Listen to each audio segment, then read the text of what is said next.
Hello and welcome to House of Cult. My name is Alessandro, and with me, as always, is Ariel, the owner and founder of the Pretty Cult. And today we are super stoked to be chatting with musician and modern guitar icon Jayden Hammer, who Yay. releases some truly awesome and genre-bending music of her own, has racked up millions of views on TikTok and YouTube through guitar content, as well as serving as the touring guitarist for DeathbyRomy.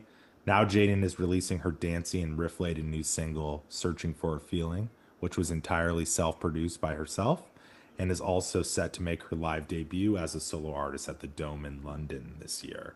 Thank you so much for joining us, Jayden. How are you doing today? I'm good. I'm excited about all the things that you just just listed and described. I'm really excited to be here and talk to you guys about them. So I we're think just gonna, jump into it. We love to kind of start at the beginning and then kind of go through. And of course, we'll talk about the new single. I would love to know growing up, in the Bay Area, what kind of music was, playing around you, your house? When did you kind of discover your love of music? And was there a specific like moment or show that made you realize like this was your path? Yeah. Well, I everyone in my family, no one else in my family like plays music necessarily, but or like, does it by trade.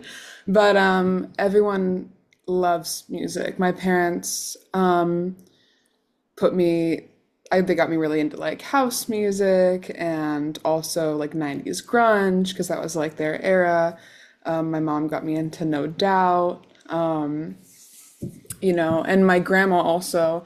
My grandma, I credit a lot of my taste to her as well because she put me on to Nine Inch Nails and it's a cool grandma. the I White was gonna Stripes. say Yeah, that's a yeah. sick No That's a one, really grandma. cool no one can grandma. say that. Not many people can say that, but yeah. And I mean, I remember specifically my grandma would sometimes take me to school, and she would always play Seven Nation Army by the White Stripes. And Mm. so I would always ask her to play it as loud as possible. And I knew from that song, I was like, well, I really like guitar music. I like rock music. And,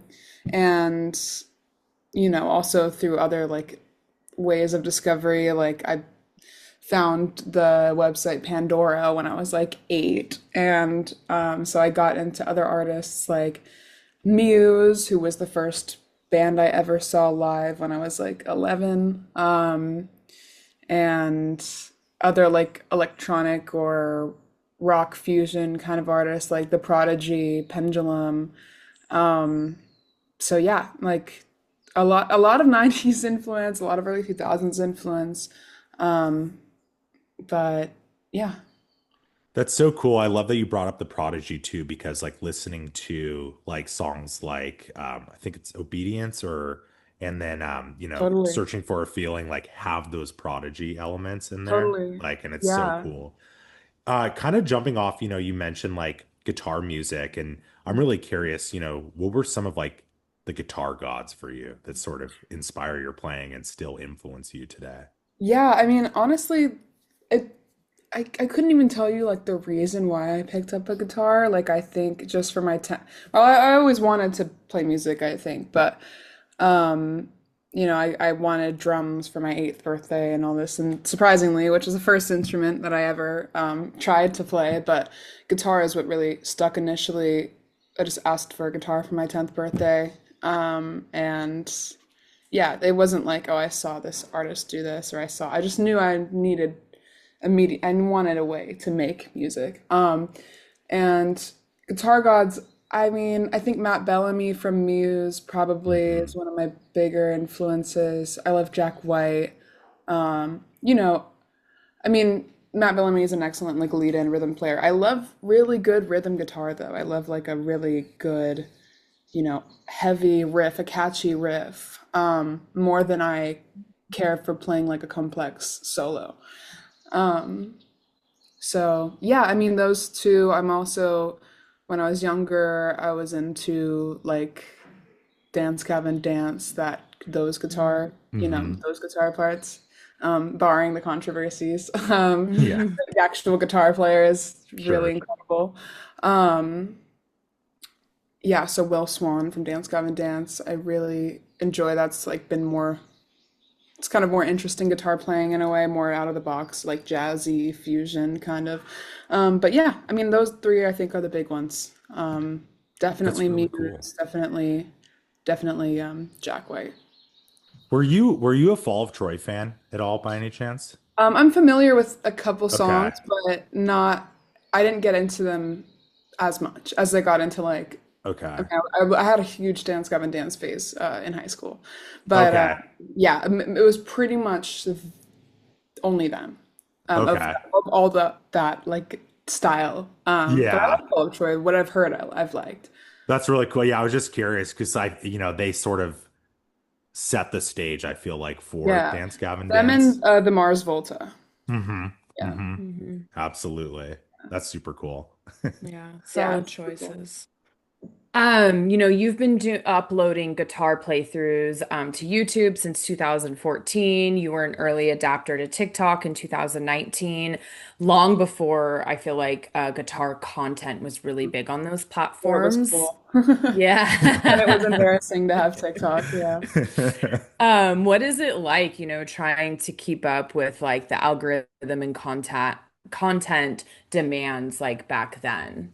Oh, I mean, back then it was different. I mean, back then, like I said, well, regarding TikTok specifically, I've been uploading stuff online at my leisure on YouTube, since I Yeah. was young, and I gained you know, like 10,000 YouTube subscribers, which was really cool for me. I was like 16 or 17, like just kind of doing my thing and playing songs that I liked. Um, but then when TikTok came around in 2019, it was truly like an app just for like it was kind of like Vine. It was the new Vine. Yeah. And it wasn't the y- you know capitalist like Yeah. advertising machine that it is now. Yeah. So I realized I had a friend who was starting to blow up on TikTok in 2019 for doing all the things like sort of like cosplay or like really cool makeup, all that stuff, because people liked when you looked weird in 2019 in a good way. Like Mm. there was an actual like subculture that was thriving on TikTok. Um, and I tried that stuff for myself and I couldn't really I couldn't really do it. I couldn't really embody just being a hot girl. But then I realized that oh, like my whole job is being a musician. Like that's what I want to do. So let me just see if this connects with people. I'll start putting videos of me playing like popular riffs or songs online and then it stuck. It worked right away. I think like me and the bass player Blue the Tiger and also Toa Bird were like some of the first people I ever saw to do it. It was like literally like probably us three that were doing it first. And yeah, back then it was a lot less pressure. I think as I amassed more of an audience, um, it's it became a little less fun than it was then.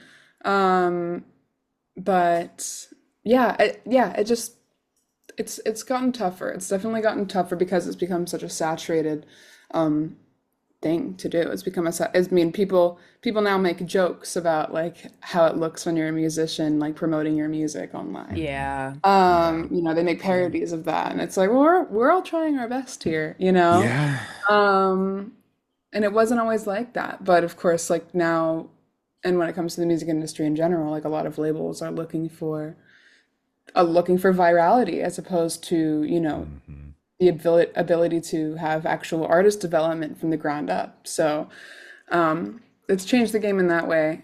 But I appreciate that what TikTok has done for me and that it gave me access to so many people and also introduced me to Death by Romy, who I tour with now. So, I mean, yeah, I mean, it was life changing in all those ways. Yeah, that Yeah. was that was sort of that was sort of the next thing we wanted to touch on was sort of how you linked up with Death by Romy, as her touring guitarist, and you're Yeah. saying that sort of happened just from the visibility of TikTok.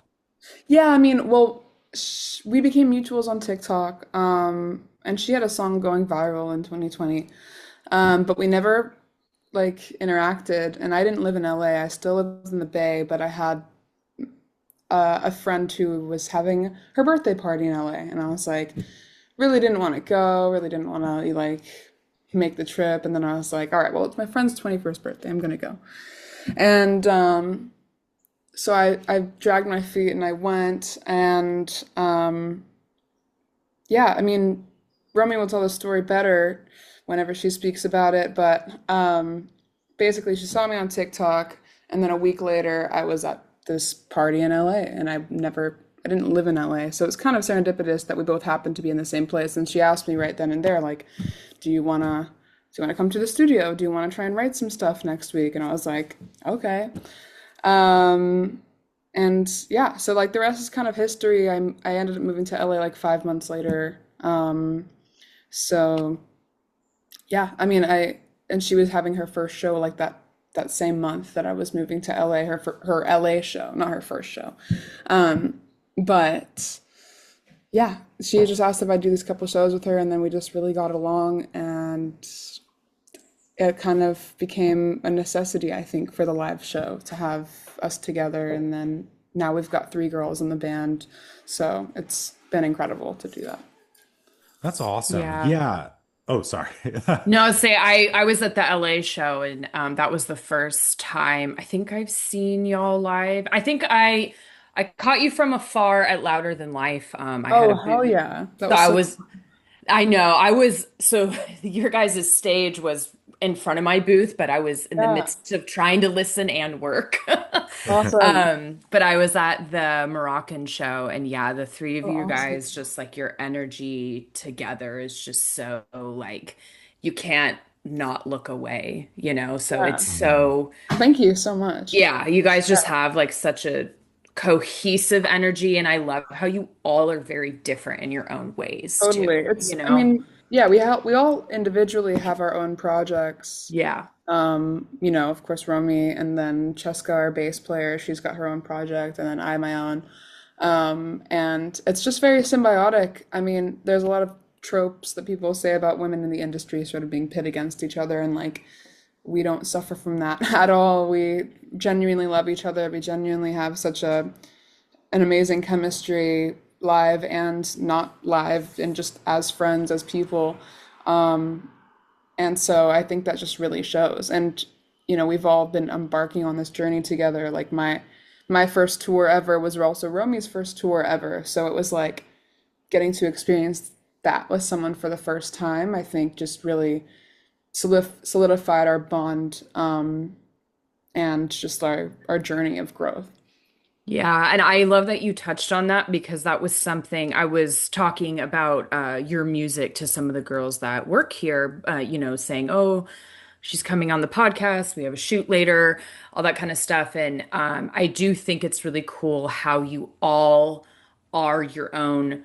You all are musicians separate of each other, but it doesn't seem like there's any competition. And I think that's really cool that like you said, like many times people especially pit women against each other, and that all of you seem to be like really good friends, play together, but also play separately. And it seems like the whole team is like very supportive of each other's creative differences as well, in your own thing. And I just think that's really unique that you guys have that. And I've never seen it to the level that you guys have it. And I just think that that's really cool. And hopefully, more people take inspiration from that and show like you can be an amazing artist, but you can also collab on your own, but you can also collaborate with your friends and like make more amazing art, you know? Totally. Yeah, it feels like I don't know, like how Odd Future was like a collective, or Yeah. like, Hmm. it feels like a super group or something like that. It's just very symbiotic. And I mean, Romy's helped me write a few of my songs, and I've helped,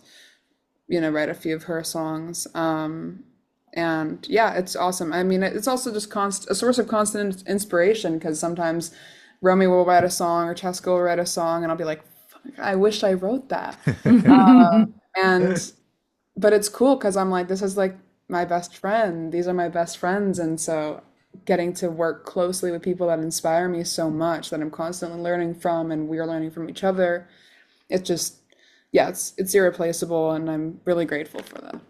Absolutely. Yeah, kind of jumping off that. I mean, I feel like, my question was sort of going to be, how do you sort of balance delivering, your own personality into the world of Death by Romy but then Mhm. also, you know, having your personality, but also serving, what she needs as well too. But it kind of sounds like more so you kind of have an open canvas and she trusts you to sort of do your Yeah, thing. 1000%. I mean, the first shows that we did together, I think I, in general, as a guitar player, had had a lot more experience playing live because I've been playing in bands since I was like 14, doing the Bay Area scene when I was young and like trying to play as many shows as I could. And Romy had done less and especially less with like a proper band. So I think uh, she has at least shared to me that, those first shows, I she felt sort of like inspired by my performance to like take things up a notch. And now it's like I'm always feeling like I'm pushed by everyone else on that stage to do better. I'm Yeah. always feeling like I want to bring the best I can because I know those two are bringing 120%. Um, and so I know that with yeah, I mean, just all together, we're like like as mentioned again, we've learned from each other so much with live, and I feel very grateful to be trusted to um, just like to basically do my thing, because it's not like the playing for like a pop star, something like that, where Yeah. of course, like you have to remain like behind the pop star at all times or whatever. It's very much like we're together, we're doing this together, we're team death. Um, and yeah, it's just given me so much confidence in every way, and I know the other girls feel the same. Hope That's that answers the awesome. question. I feel like I just kind of like spewed and said the same things I already No, said. no, No, no, we love it's it. great.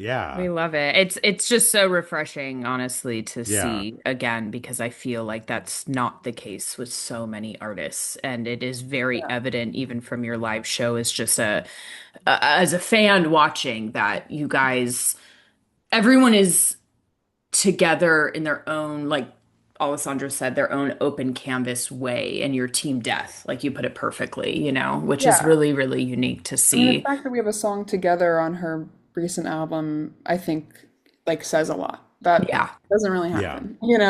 For sure. absolutely. So and I'm very grateful that we got to do that. Yeah, and just kind of like wrapping up our last question on that front, what are some, maybe it was louder than life, like a moment on stage where you were like, wow, that I'm doing what I dreamed of doing. Have you had that moment? Yeah, I mean, it feels surreal all the time. It's interesting because even though I always dreamed of it, I also always knew it would happen. So I Mm. think it just feels right whenever it's happening. But I mean, it would actually be an aftershock, just the week before Louder Than Life or the week after Louder Than Life. Um, when in 2013, when I was 13, I went to Aftershock. Because I grew up in the Bay, so of course I would go to Sacramento. I went to Aftershock. I saw some bands I really loved, and I was like, I'm gonna be on that stage one day. I will. I always approached going to shows when I was younger with the mindset like I'm gonna do that one day. Yeah. The affirmation of that, and then getting to 10 years later in 2023, this is um, play that like same stage that I saw some of my favorite artists at the time on in front of my family, in front of like 7 or 8 thousand people. Um, yeah, it just felt incredible. It felt very surreal. And there's moments like that all the time. I mean, the first tour we ever did was opening for Pierce the Veil and the Used, which was, Yeah. I mean, how does that even happen? Like, Yeah. how does that even happen? I don't know. Yeah. And oh my God, I mean, we learned so much from that tour as well. And the first show of that tour was uh, an arena in Texas where we didn't even know if sound was going to come out because we didn't have time to sound check. As being the opening band can sometimes go on the first day of a tour. Hmm. Um, but yeah, as soon as we hit the stage, like it was instant. So it was instantly like, oh my God, this is working. This is real. This is crazy. My mom and my grandma are in the crowd. Mm. Um, so yeah, it feels very surreal, but also I never really let it feel like I made it kind of thing because I Yeah. feel that way. I'm definitely always wanting more all the time. Yeah, Absolutely. I mean, beyond it being surreal, because I'm sure it probably is the most surreal thing, but it's got to just feel extremely validating, if anything, just yeah, for all of that hard work. totally. I mean, I've really struggled a lot with what's it called, imposter syndrome, especially when I first met Romy. I started being managed by Rob Cavallo and Ali, Oh, my wow. lovely, lovely woman manager, best of all time. Love her so much. But when I first moved to LA and started hanging out with these fellow artists, it felt like I found myself often feeling like I was there by accident. Um, like I'm just kind of here as like a friend of Romy or whatever. And a lot of that was just because I hadn't learned how to express myself in my own music yet. But I eventually had to realize I'm like I've been playing guitar since I was 10 years old. I've been doing this for 12 to 15 years almost. And so it's like I really had to remind myself that I have been working for this and like I have been really trying my best. And yeah, I had to kind of kick that mentality and like remind myself like I do belong here. Yeah. Um, I would I would definitely struggle to kind of compare myself to others and be like, well, they really know what their artist project is about, or they really like they have all these songs out already. They've already done the hard thing. I mean, I was Mhm. petrified of singing. I was petrified of releasing a song with my voice on it. Um, and so I found myself in a lot of moments being like, I don't know about jealous, but just feeling like, again, like I was there by accident. So that Mhm. subsided again with just how incredible like touring with Death by Romy and that team has been, and the encouragement from the other girls. And yeah, so yeah, surreal, imposter syndrome, all of those things. Absolutely. Thank you for sharing that. And, you kind of touched on a topic I wanted to bring up next was sort of, you know, beyond you being a guitar player, you have this incredible voice, but you just mentioned, 2 seconds ago that you were petrified of showing people your voice. Oh my So God, yeah. my question was sort of, which one do you find comes the most naturally when trying to express yourself or communicate musically? But it's sounding like guitar would probably be the Yeah. thing. Well, I don't know. I mean, I love guitar, and it's definitely the form of communication that I've practiced the most musically. But I also feel like I have so much to say, and I'm still learning how I want to say it. With singing, I've been practicing so much the past few weeks, knowing that I have my first ever show that I'm doing live. Um, I've never even hit the stage without a guitar in my hand. So, um, you know, it's just gonna be a lot of learning experience. But when it comes to like saying, like finding my voice or like expressing what I want to express or communicating what I want to express, I'm still learning all the time, Yeah. and that's kind of a big struggle that I'm having. I'm trying to, I'm currently working on what I hope will be my first album, produced by me, and um, that's the thing that I keep noticing the most is I'm like, I have more to say than this. I have more to say than this. But I think that's just the artist struggle is I won't Mhm. run out of things to say. I Yeah. won't be satisfied with how I've said things before. I want to keep saying them and re-expressing them and just learning more and more. Um, but yeah, so I'm trying to get my voice and lyricism to the point that I've gotten comfortable with playing guitar. But I have a lot of years of playing guitar on getting past the being petrified of singing. So, but I'm really grateful. I was just thinking that yesterday we did our rehearsal for Death by Romy yesterday, and I got a chance to like run some of my own songs. And I was singing the songs, and I was like, oh my God, I didn't have a panic attack, and like I didn't freak out, I didn't like black out, and like my vision didn't go white.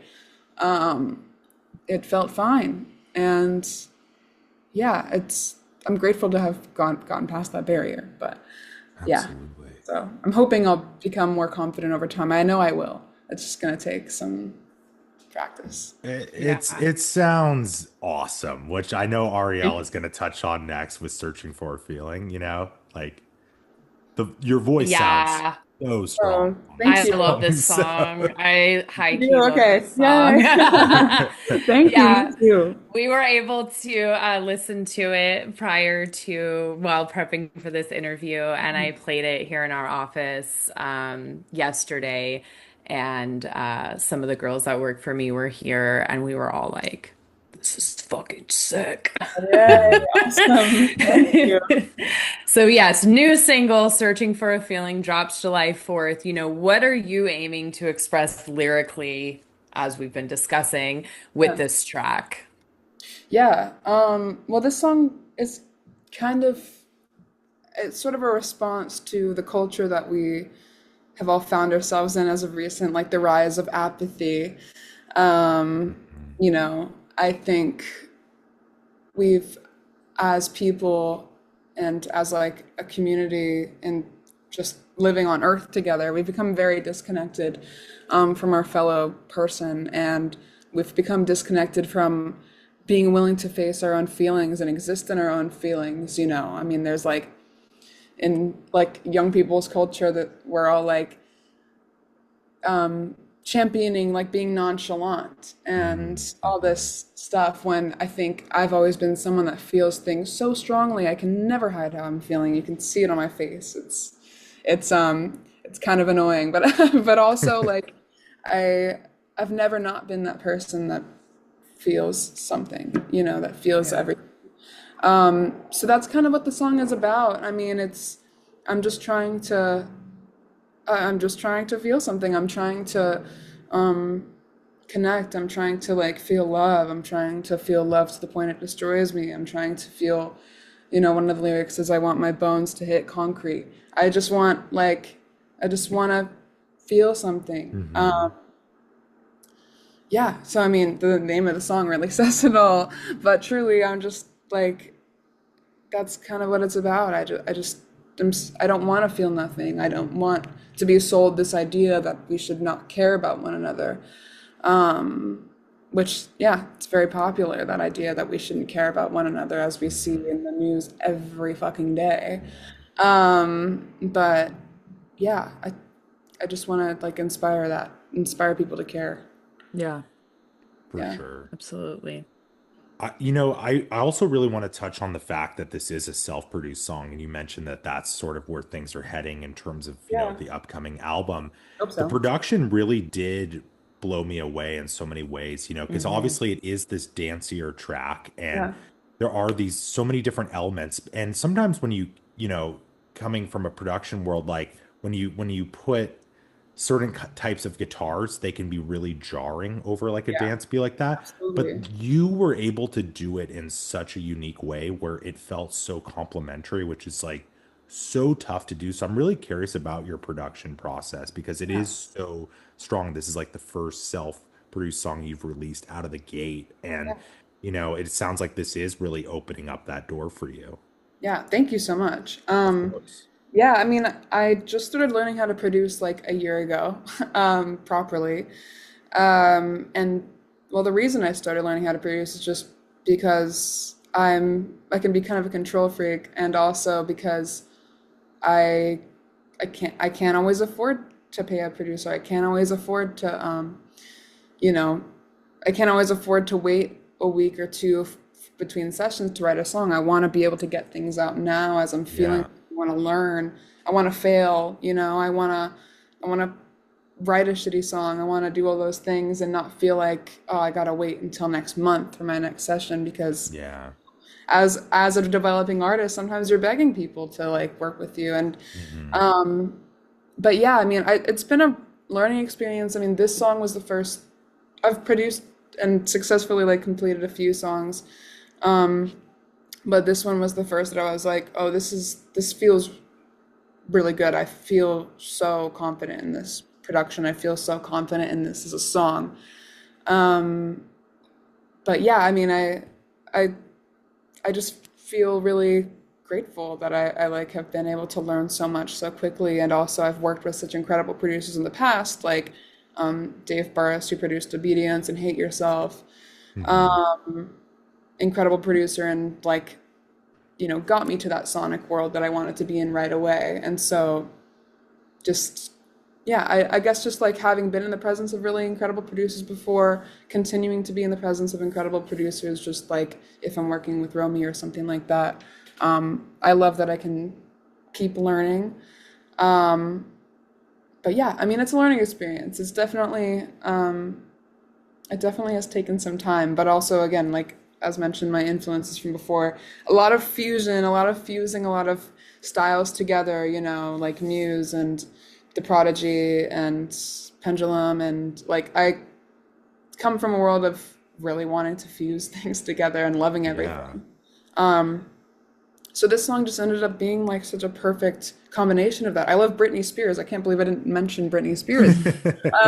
Like I Yes, love Britney, I Brittany. love Nine Inch Nails, I love Bring Me the Horizon, like, so being able to like figure out how to throw all these things into something and hopefully make something new and not make it sound confusing or jarring, like you Yeah. say, like I've definitely heard dance songs that don't make sense with the heavy parts they add or whatever. Um, Yeah. yeah, I mean, I've been into like the EDM world. I've been into so I've heard all of these things separately and as their attempts to like mix them, and I think I've developed a taste for what I think will work for me. So yeah, I can't imagine like songwriters not wanting to self-produce because I feel like it unlocks such a different realm where it's yeah, like so much different than just sitting down with maybe an acoustic guitar and writing. It's like you can write now everything in the box and you can yeah, start with like a Prodigy, drum and bass kind of thing and just build on top of it. Like that must have been totally. such a great experience like for your songwriting in I mean, it's general. freedom, and I Yeah. also think I was speaking to like the imposter syndrome and confidence in the past. Like, I would enter a lot of sessions not knowing how to say no, I don't like this, or not knowing how to Hmm. steer the things in the direction I wanted, or I'd be freaking out within the first 2 hours because it's already been 2 hours and I don't know if I like this yet, Hmm. and it's like out of my control. Um, but yeah, I mean, I've kind of lost my train of thought. But No, you're good. I'm just like reflecting on all of those times that I've like struggled to speak up, and so there's no one to hold accountable except for me when it comes to writing stuff. And if I want to have a friend like Romy or someone come and help me write something that just helps, get things flowing more, then that's been great. And it's not that I'm not even closed off to working with producers, it's just like a means of like, I need to find what my sound means for me. And I think the Mhm. best way to do that is by creating it completely from the ground up. Yeah.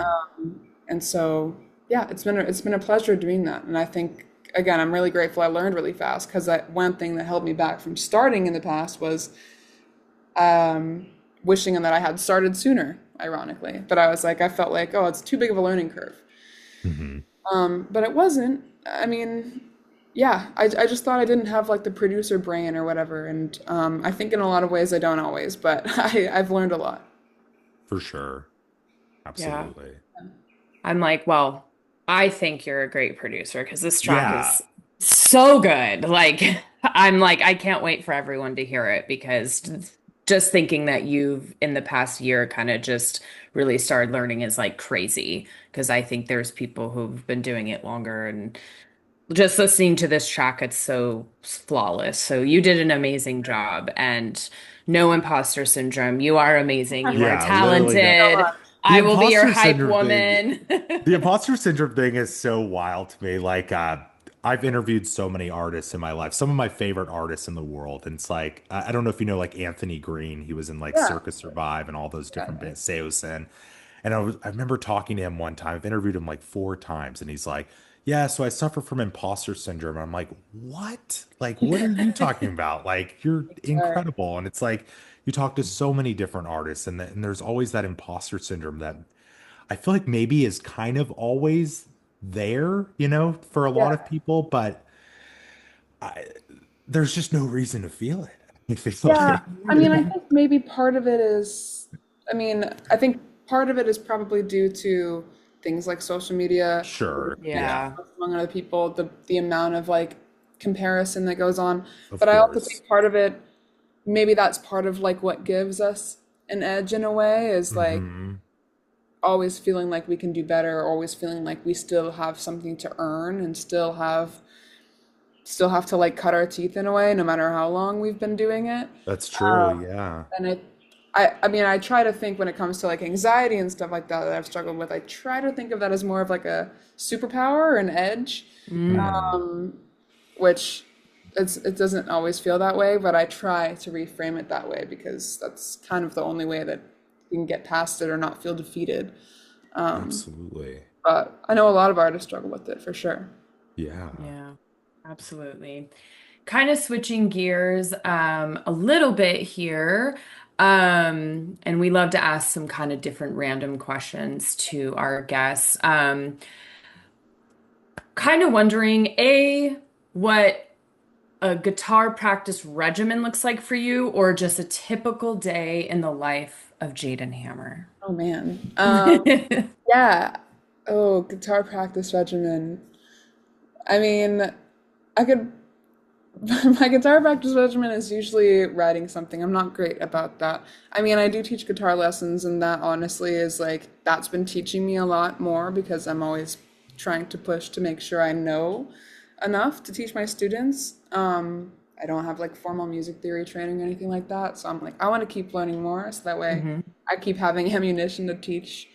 Um, but a day in the life of me, probably wake up in the morning with my beautiful girlfriend and then go work out, have to work out, Hmm. otherwise I freak out. And then, Yeah. um, yeah, and then I come back. I should probably add making content to this regimen. And then I try and write stuff for a few hours in the day. Maybe I get coffee with a friend, my friends being my manager and Romy and people I work with. Hang out with the Kitty. cat. Yeah. Sorry, I'm a huge cat lady, Oh my so the God. minute I see a cat, I'm like, I didn't squirrel. I didn't completely understand it until I moved in with my girlfriend and now I'm like completely obsessed with we have two cats. I'm like completely obsessed with them now. Oh my God. So yeah, definitely spend some time petting the cats or like trying to get them to give me attention. Um, yeah, try to socialize a little bit, eat dinner, watch a bad TV show with my girlfriend. Um, yeah, I mean that's basically my regimen at home. I mean, I try to get something done every day.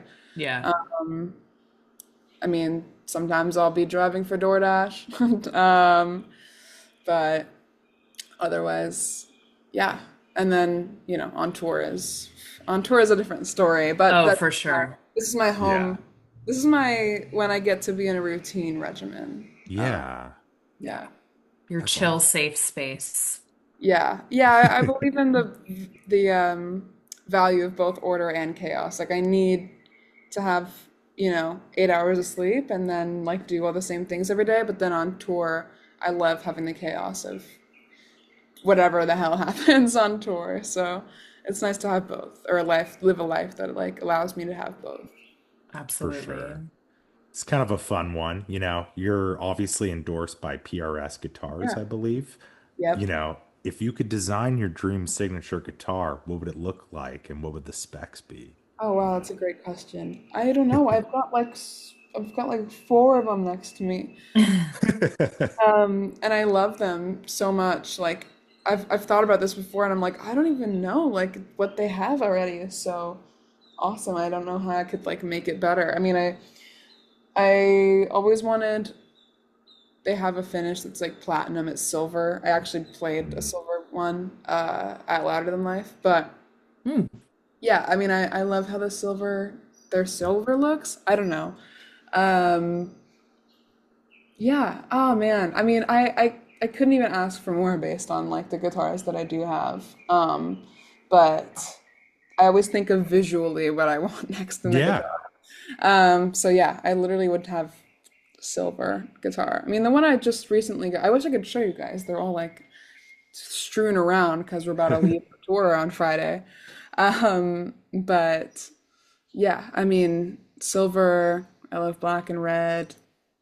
Yeah, and that's like the least guitar nerd answer I could give, No, honestly. that's fine. But I'm like, when it comes to gear, I'm definitely, it's more about like how you use it rather than like what you have.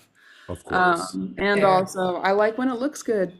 Like, but again, PRS, best guitarists, best quality control. I love them. Um, and yeah, I don't know. I mean, I've got all the guitars I have from them do different things. I've got a seven string. I have like this is the guitar I got for my 16th birthday. I didn't want a Wow. guitar. Mm. I wanted this guitar, so there's like cat fur flying off it right now. Um, but like, yeah, I don't know. I always dreamed about having these, and now I am endorsed by them. I mean, there's a video of me when I was like 13 on YouTube saying that I wanted to be endorsed by them. It was a video that was like six problems guitarists have, as if I had like that many problems as a guitarist that played guitar at home when I was like a child. But one of them was not having a PRS, and I also had a lisp, so I was like not having a PRS guitar. And yeah, I mean, when I got endorsed by them, I posted that on my Instagram. I was like, oh, 10 or 11 years later, I got what I wanted and then some. So I'm very That's grateful. incredible. Um, yeah, super lame answer when it comes to like specs. I don't know. Not at I all. just if I meet a guitar and I bond with it, like that's what I go for. No, honestly, like I'm a guitar player myself. I could care about specs. I just want to know what Yeah. it looks like. That's what Yeah, I matters. want to know that it You sounds know, good, feels it sounds good, good, and looks good, but I mean, the scale length or whatever, or the Yeah, pickups. no, no, I no. mean, I don't need the brand, I don't need the specific brand or whatever. I just let me play it and then I'll let you know, you know. For sure. Uh, Yeah, but yeah. Totally fair. that's great. Switching gears a bit, which obviously being a clothing brand and you have really cool style, we have to touch on. You know, your personal style is so distinct, and I love your style personally. You know, how do you approach fashion and beauty when it comes to curating looks like on stage, off stage? You know, do you have any fashion icons or style inspirations? Yeah.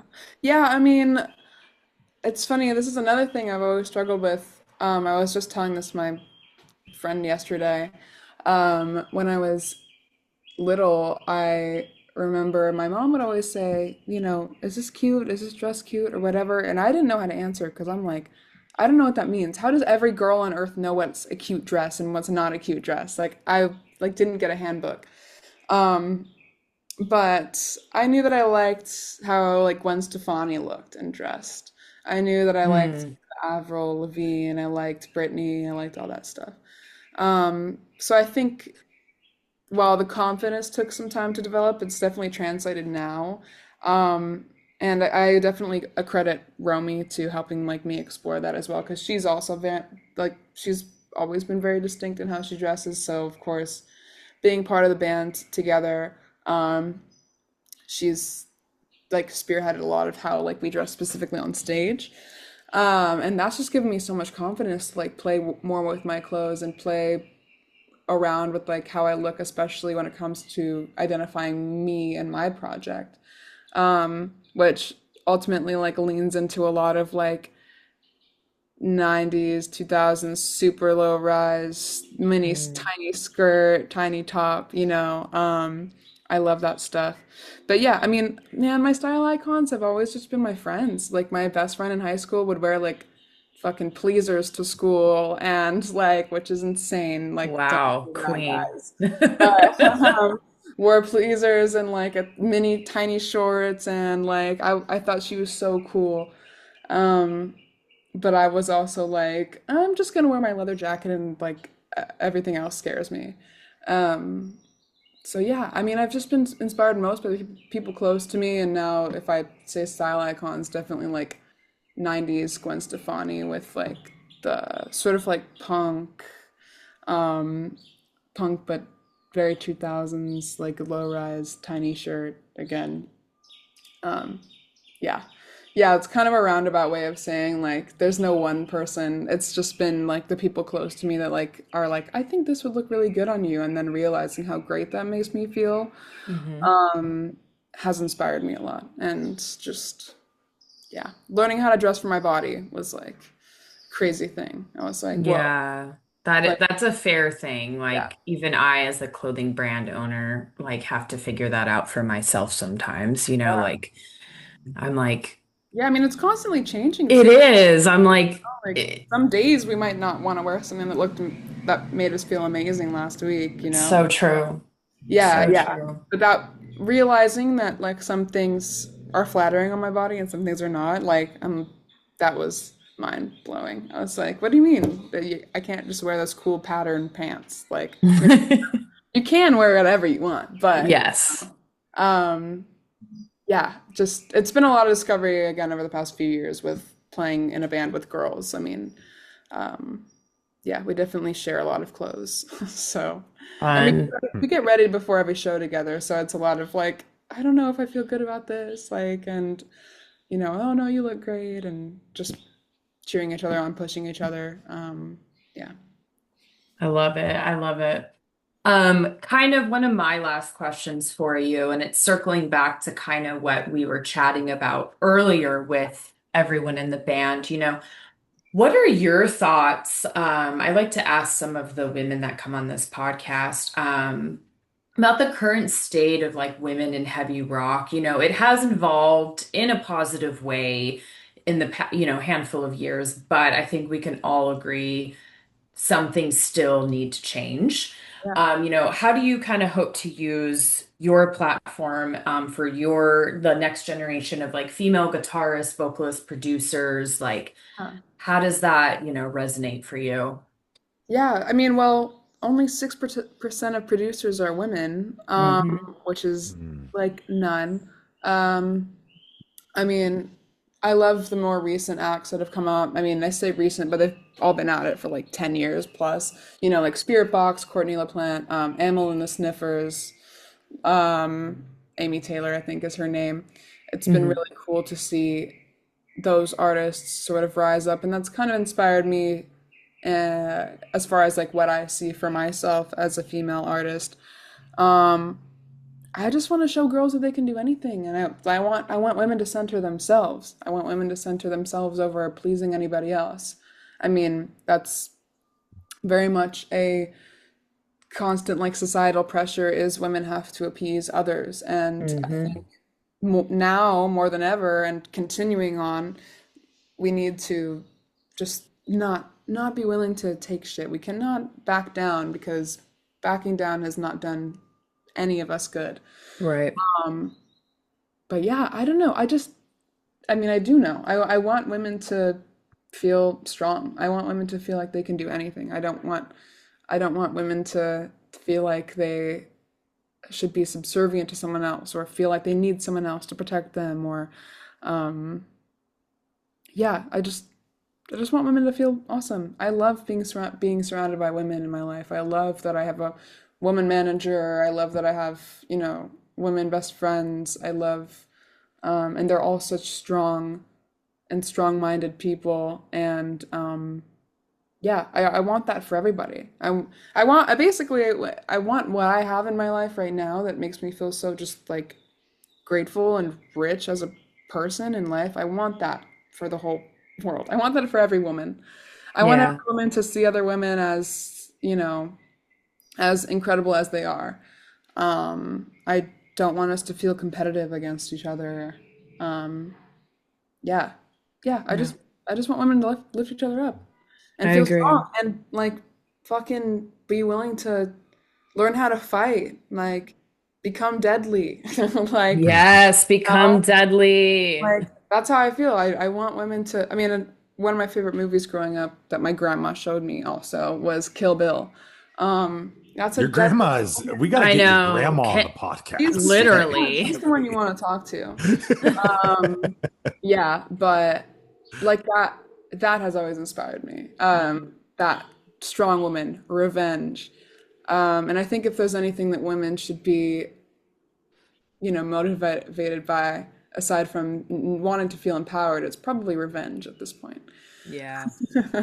So, yeah, Absolutely. yeah. Well, you're doing a great job at, I already feel that energy from you and your music and your online presence. And I think it's, your what you have with Rami and aside, in your own stuff, you guys are definitely setting an example, and it's very evident of that. And I hope that other people, if you're an artist or not, maybe you're listening to this and you have a 9 to 5, but in your own circle of friends, that you are able to pull from that energy, because I feel like it is really special.